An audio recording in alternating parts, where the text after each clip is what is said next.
दोस्तों 5 के फंडे के विनिंग सीरीज 8 में मिलते हैं। First question, shaded area shown in the given map is the habitat of which wild animal.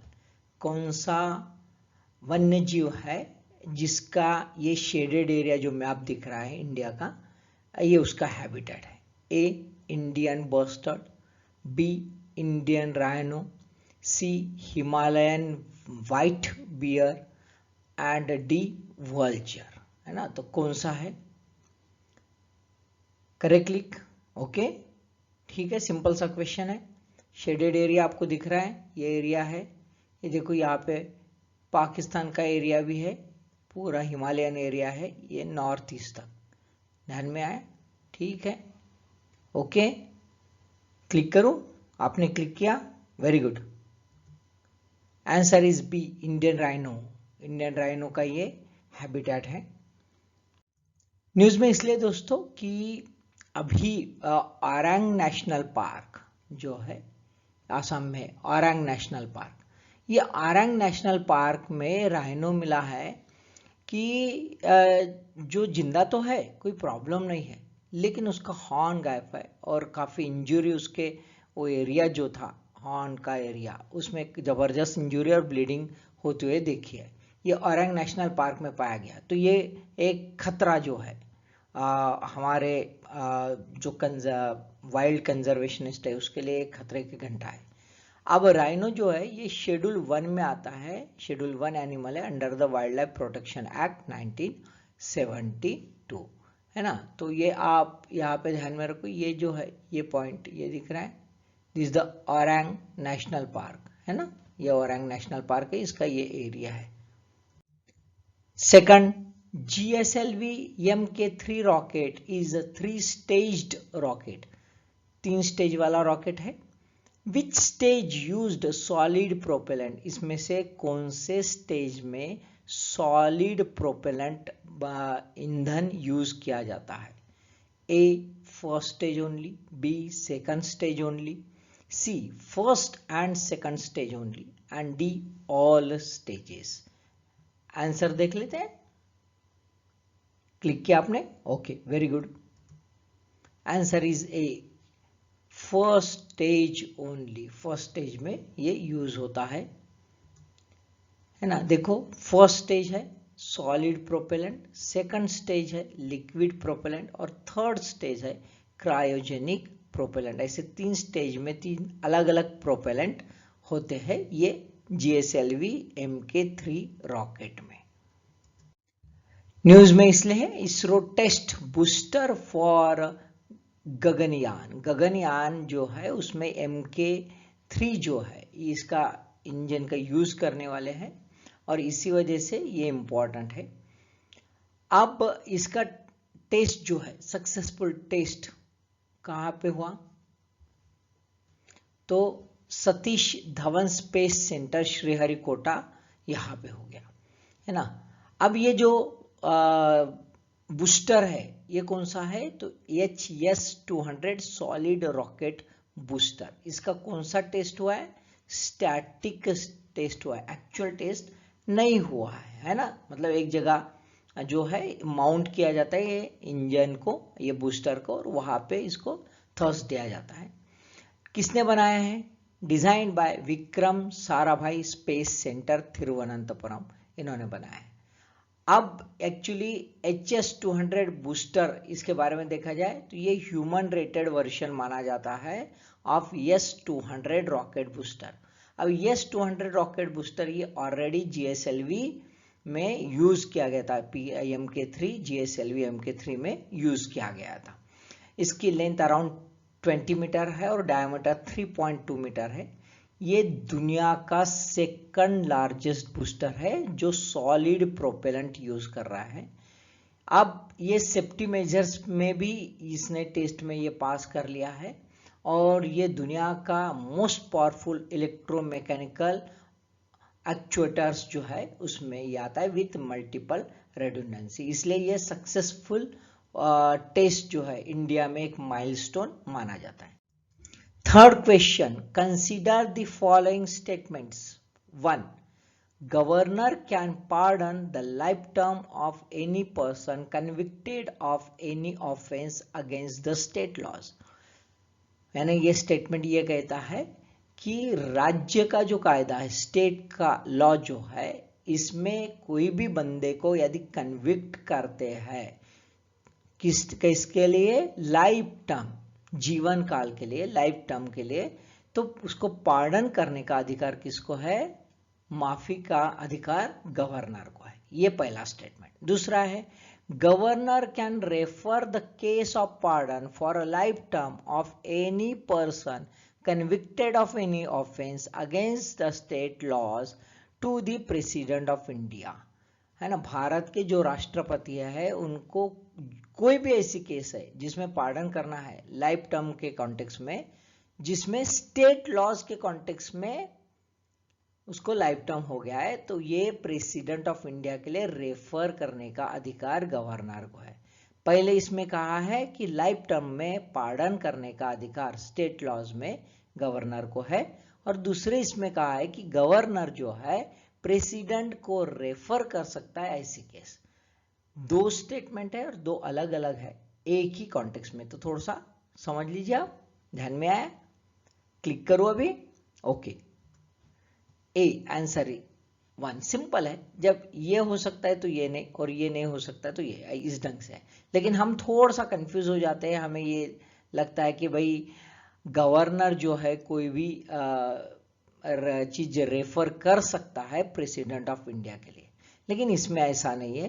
राज्य के कायदे के अंतर्गत, है ना, स्टेट लॉज के अंतर्गत यदि लाइफ टर्म होता है ना, लाइफ टर्म वर्ड यहाँ पे है, लाइफ टर्म, कैपिटल पनिशमेंट नहीं, है ना, लाइफ टर्म, तो वहां पे गवर्नर को अधिकार है, गवर्नर रेफर नहीं कर सकता। There is no such provision of reference by the governor to the president of India.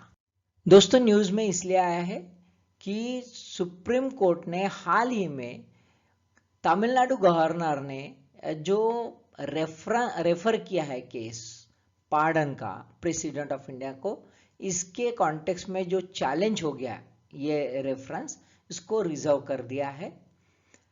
ये कौन सा केस था? तो एजी पेरियावलन, ये one of the main convict who got a punishment of the life imprisonment, जो हमारे भूतपूर्व प्राइम मिनिस्टर है राजीव गांधी, इनके असैसिनेशन के केस में का मेन विक्टिम है। इसमें 7 विक्टिम जो थे, और सातों के सातों विक्टिम को तमिलनाडु गवर्नमेंट ने 2018 में अंडर आर्टिकल 161 रिलीज कर दिया था। अब ये केस जो है गवर्नर ने प्रेसिडेंट ऑफ इंडिया को रेफर किया है।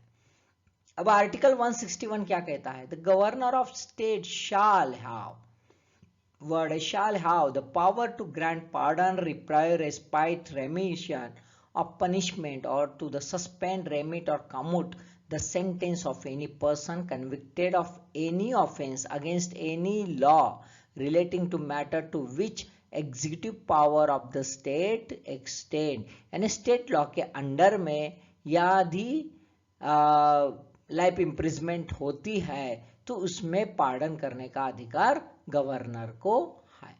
अब इसमें दलील क्या दिया गया है कि क्यों रेफर किया भाई? तो एडिशनल सॉलिसिटर जनरल जो है KM नटराज, ये कहते हैं कि under article 72 president, only president can consider the claim for pardon और रेमिशन, और स्टेट नहीं कर सकता यदि वो केस ऑफेंस इन्वॉल्व है पार्लियामेंट्री लॉ में। अब ऐसे ये सिलसिले में ये देखा गया है कि ये कन्विक्ट जो थे, ये कन्विक्ट का सब केस जो है CBI देख रही थी, तो ऑब्वियसली इसके लिए इनकी ये दलीलें है। 4th question, online activity of a repeated aggressive behaviour intended to hurt another individual physically, mentally और इमोशनली इज कॉल्ड एज, है ना। ऑनलाइन ऐसी एक्टिविटी है जहां पे बार बार टीजिंग करना जिसको है ना, इमोशनली ब्लैकमेल करना, इसको क्या कहते हैं? Cyber extortion, fishing, cyber bullying और डी आइडेंटिटी थेफ्ट, है ना। आप न्यूज पढ़ते हो तो आपको मालूम है, सिंपल सा क्वेश्चन है। क्लिक करता हूं। सी साइबर बुलिंग। साइबर बुलिंग कहते हैं ऑनलाइन एक्टिविटी जहां पे आपको कुछ तो भी गंदे गंदी गालियां दी जाती है, आपके बारे में कुछ बुरा कहा जाता है ना, कमेंट कुछ गलत करते हैं और आपको डिस्टर्ब कर दिया जाता है, आपका दिमाग को झंझोड़ा जाता है, आपके इमोशंस को झंझोड़ा जाता है। That is called as a cyber bullying. अभी बाकी जो है वो भी देख लेते हैं। साइबर एक्सटॉर्शन क्या है? तो ये ऑनलाइन क्राइम है जहाँ पे हैकर जो है आपका डाटा जो है पूरा चुरा लेते हैं, है ना, सेंसिटिव इंफॉर्मेशन जो है वो भी चुरा लेते हैं और उसके आधार पर हमें पैसे की डिमांड करते हैं। तो साइबर एक्सटॉर्शन जैसे नहीं कि किडनैप करते हैं और फिर पैसे मांग लेते हैं, तो ये डाटा किडनैप कर लेते हैं। डाटा किडनैपिंग का केस है ना साइबर एक्सटॉर्शन। फिशिंग क्या है? तो ये एक प्रकार की साइबर क्राइम है जहाँ पे हमारा ईमेल है, टेलीफोन है, टेक्स्ट मैसेज है ना, जो भी है एक लेजिटिमेट इंस्टीट्यूशन का, उसको लूर करते हैं, सेंसिटिव डाटा को जो है हैक कर लेते हैं, जैसे क्रेडिट कार्ड वगैरह पासवर्ड जो है ना, इसको कहते हैं फिशिंग। आइडेंटिटी थेफ्ट यानी क्या कहते हैं कि हमारा डाटा चुरा लेते हैं और हमारे डाटा के आधार पर छुपे छुपे कुछ तो भी गलत काम कर लेते हैं, आरोप हम पर लग सकता है ना। जैसे एग्जांपल अभी हाल ही में ये चलते रहता है कि फेसबुक हैक हो जाता है और फेसबुक से पैसे की डिमांड होती है कि भाई मैं बहुत परेशानी में हूँ, मुझे पैसे दीजिए, सभी दोस्तों को मांगा जाता है जबकि बंदा तो मांग नहीं रहा है। That is identity theft. News में इसलिए Indian children youngest to reach mobile maturity, McAfee का रिपोर्ट है ना। Study reveals 22% of them they are exposed to cyber bullying. बम यूज कर रहे मोबाइल, है ना, इंडिया में जबरदस्त, पूछो मत, माँ बाप ने दे दिया है बट पुट्टे बम गेम खेल रहे, उसके वजह से ये सब इश्यूज बढ़ रहे हैं। According to studies, smartphone use in the country among the children in the age group of 10 to 14 is 83%, which is 7% higher than an international average of 76%. हम अक्सर ऐसी चीज़ों में आगे ही रहते हैं, है ना। हम इंडिया में ऐसा कभी दिखते नहीं कि भाई पढ़ाई में बच्चे आगे है ना, बुक रीडिंग में आगे है। यदि हम देखें रीडिंग हैबिट तो worst of the world India के, लेकिन मोबाइल जो है, स्मार्टफोन भी वो यूज़ करना जो है इंडिया में बहुत ज़्यादा पॉपुलर है ना। यहाँ पे बच्चे को खाने को नहीं रहेगा माँ बाप को, लेकिन बच्चे के पास स्मार्टफोन जरूर दिखेगा। This put in children in India at high exposure. Online risk बढ़ गई है क्योंकि बच्चे जो है टीनेज में है, मतलब एकदम टेंडर एज में है और उनको बहुत सारी चीज़ें नहीं समझते, तो गलत इसमें जा सकते हैं। Additionally, some 22% of the Indian children experience cyberbullying at some time, which was notably higher than the global average. 17% global level पर है, हमारा 22% है। तो भाई हमारे पेरेंट्स ने और गवर्नमेंट ने दोनों ने सोचना चाहिए। Last question, consider the characteristics of the orthodox leaf variety of tea. 1. Create diverse range of flavors. 2. High antioxidants. C conserve wholeness of tea leaves. एक ऑर्थोडॉक्स लीफ वेराइटी होती है टी की, वो कौन सी कैरेक्टरिस्टिक्स है भाई, ऐसा सवाल है कि फ्लेवर अलग अलग यहाँ पे आते हैं। दूसरे ये है कि यहाँ पे एंटीऑक्सीडेंट बहुत ज़्यादा पैमाने पर रहते हैं। और तीसरा है कि जो पत्ते होते हैं टी लीव्स, उसका होलनेस टिका रहता है, उसको पूरा क्रंच नहीं करते। इस टाइप से ये तीन क्वेश्चंस, तीन आपको कैरेक्टरिस्टिक्स दिखते हैं। Which of the above characteristics is और आर ट्रू, कौन सा करेक्ट है भाई बताइए। ओके, आपको मालूम है, मैं क्लिक कर लेता हूं। Okay, answer is D, 1, 2 and 3, all 3 are correct, तीनों करेक्ट है दोस्तों। न्यूज में क्या है देख लेते हैं। न्यूज में इसलिए है कि फिलहाल में ऑर्थोडॉक्स लीफ वेराइटी है, टॉपमोस्ट वेराइटी मानी जाती है। ये रूपी रबल ट्रेड रिवाइव हो रहा है और पॉलिटिकल अनसर्टेनिटी है हमारे कॉम्पिटिटर, बिग कॉम्पिटिटर श्रीलंका में, इसी वजह से इसकी स्ट्रांग डिमांड बढ़ने की पॉसिबिलिटी पूरी है।